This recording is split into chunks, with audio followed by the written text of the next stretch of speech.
Sinisikap ng Navotas LGU na mas mapabilis ang pag-apula sa nasusunog pa ring Navotas landfill. Tapos na ngayon ang kalsadang nagkokonekta sa landfill at mainland at pwede nang daanan ng mga heavy equipment. May unang balita si Von Aquino. Mahigit isang linggo mula nang magkasunog sa Navotas landfill.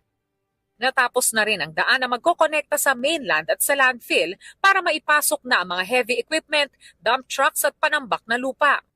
Yung papuntang Obando, medyo malakas pa rin papunta doon. Mas nabawasan naman yung mga apoy ngayon tsaka yung usok.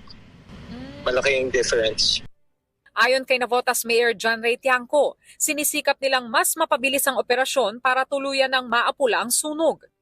Ang ilang lokal na pamahalaan sa Metro Manila, pinag-iingat pa rin ang kanilang mga nasasakupan dahil sa unhealthy hanggang acutely unhealthy na kalidad ng hangin, batay sa pinakahuling datos ng DENR Air Quality Index. Ang ilang residente naman, naligo pa rin sa ilog sa tabi ng dike kahit bawal.